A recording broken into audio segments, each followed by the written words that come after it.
கடந்த 24 மணித்தியாலங்கள்ல மட்டும் இலங்கையில 3 சிறைச்சாலைகள்ல வன்முறை சம்பவங்கள் பதிவாகி இருக்கு. 3 மரணங்கள் இதுவரைக்கும் உறுதி செய்யப்பட்டிருக்கு.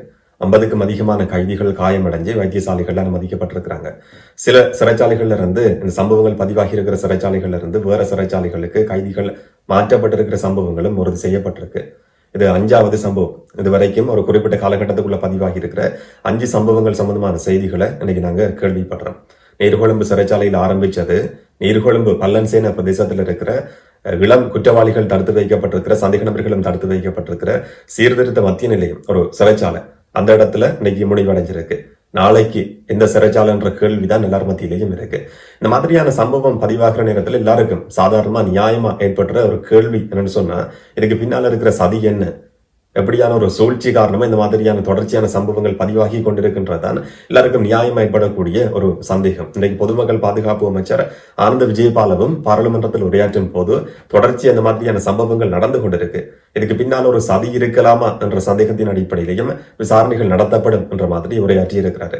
5 சிறைச்சாலைகளுக்குள்ள ஒரு குறிப்பிட்ட காலகட்டத்துக்குள்ள இந்த மாதிரியான சம்பவங்கள் பதிவாகுதுன்னு சொன்னா அது சாதாரணமா இயல்பா நடக்கிற சம்பவங்கள் சொல்லி கடந்து போக முடியாது. இது எப்படியான ஒரு பின்புலத்தில் நடக்குது என்றது முக்கியமானது. இதுக்கு முதல் ஆட்சி காலகட்டங்களில் எல்லாம் மூடப்பட்டிருந்த அந்த பழைய ஃபைல்கள் எல்லாம் திறக்கப்பட்ட ஒரு காலகட்டம். ஜோன்ஸ்டன் பெர்னாண்டோ ஒரு உதாரணத்துக்கு, அண்மை உதாரணம் ஜோன்ஸ்டன் பெர்னாண்டோட 7 வழக்குகள் சம்பந்தமான விசாரணைகள் திரும்ப ஆரம்பமாகி இருக்கு. இல்ல குற்றவாளிகள் சொல்லி அடையாளம் காணப்படுற பட்சத்துல சிறையில தான் கடைசியில் அடைக்கப்பட்டது, சிறையா தான் இருக்க முடியும். கோட்டாபய ராஜபக்சோட வழக்கு விசாரணையும் இன்னைக்கு நடந்தது.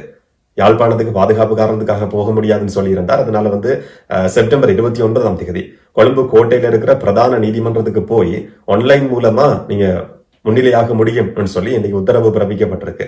லலித் குகன் கடத்தப்பட்ட சம்பவம் கோட்டாபய ராஜபக்ச பாதுகாப்பு செயலாளர் இருந்த நேரத்துல பதிவான ஒரு சம்பவம். அவர் ஜனாதிபதி என்ற அடிப்படையில அவருக்கு அதுல இருந்து அந்த விசாரணையில இருந்து விலகி இருந்தார்.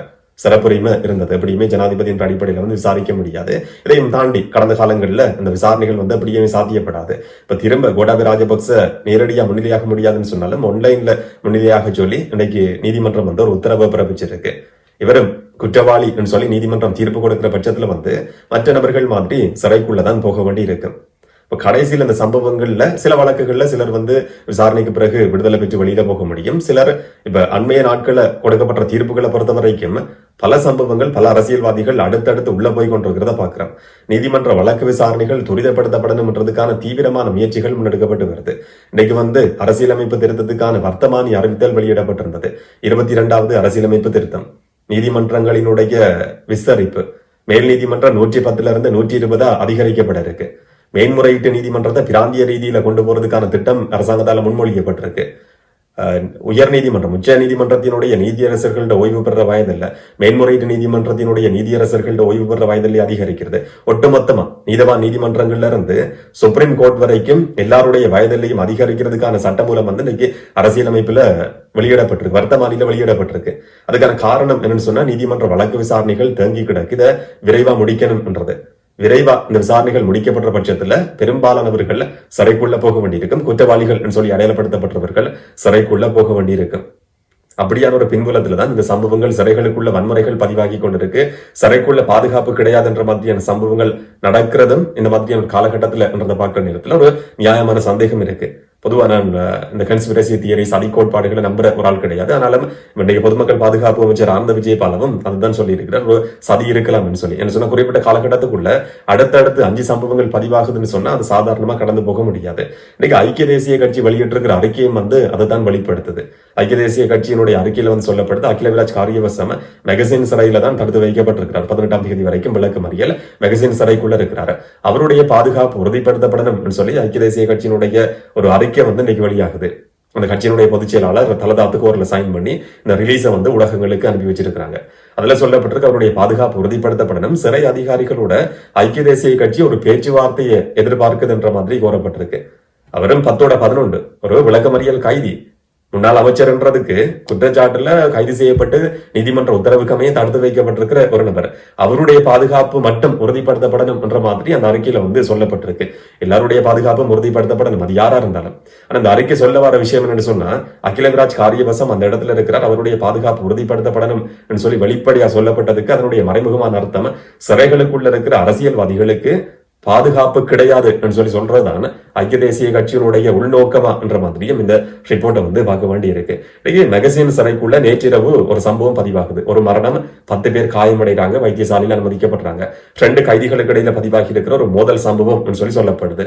அதுக்கு பிறகு குருவிட்ட சிறைக்குள்ள இன்னைக்கு காலையில் ஒரு வன்முறை சம்பவம் பதிவாகுது. அடுத்தடுத்து நடக்குது. குருவிட்ட சம்பவத்துல 2 பேர் உயிரிழந்தாங்கன்றது உறுதி செய்யப்படுது. 13 பேர் காயமடைஞ்சிருக்கிறாங்களா.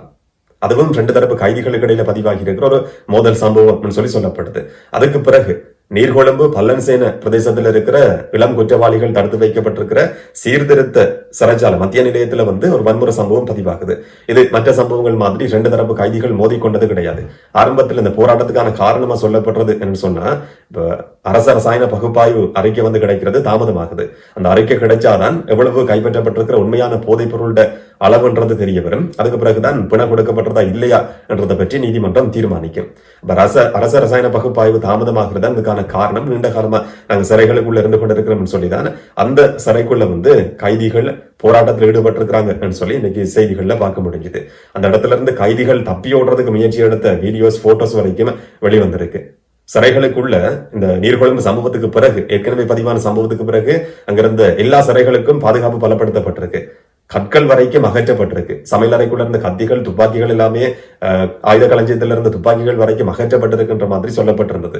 இந்த சம்பவத்துல வந்து பல்லன்சேன மத்திய நிலையத்துல சிறைக்குள்ள கற்கள் இல்லாம கான்கிரீட்டை உடைச்சி கைதிகள் அதை பயன்படுத்தி பாதுகாப்பு தரப்பு மேல கல்வீச்சு நடத்தி இருக்கிறத பற்றின காட்சிகள் வரைக்கும் வெளிவந்திருக்கு. இந்த மாதிரி அடுத்தடுத்து 3 சம்பவங்கள் பதிவாகி இருக்கு. இந்த பல்லன்சேன சம்பவத்திலையும் 20க்கும் அதிகமான கைதிகள் காயமடைஞ்சு வைத்தியசாலைகள்ல வந்து அனுமதிக்கப்பட்டிருக்கிறாங்க.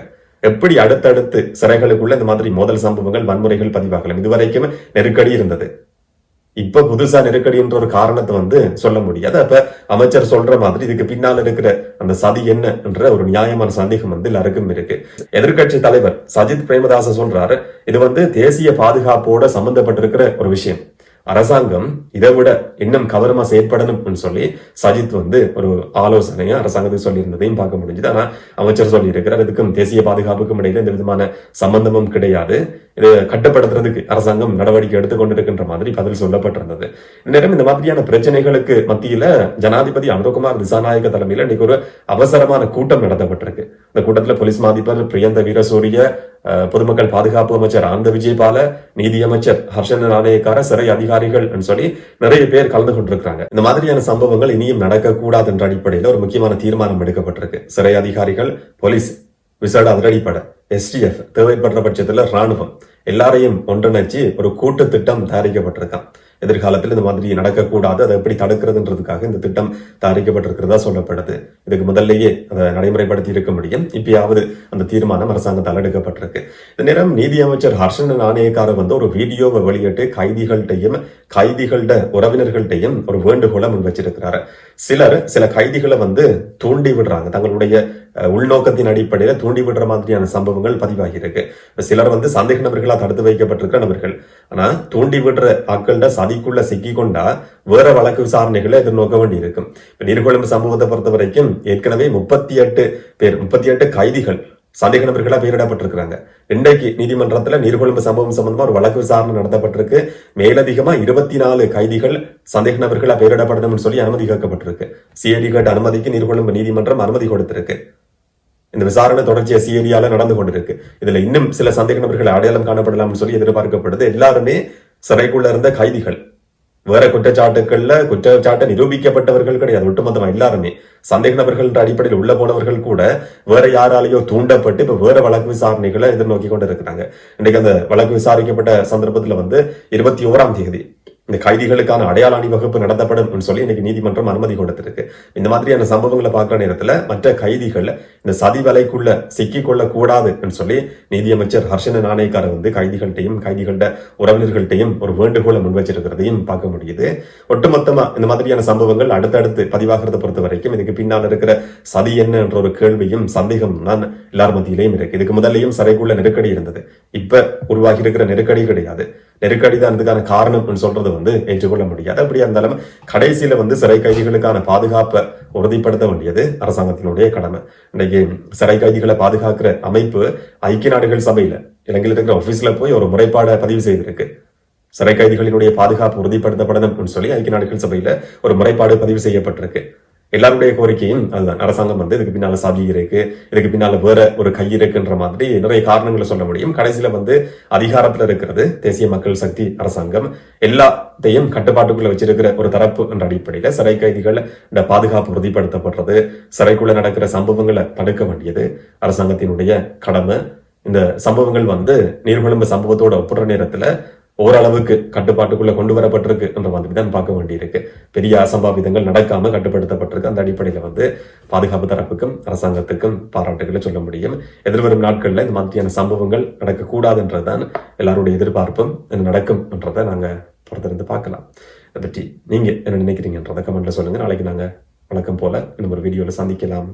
வணக்கம்.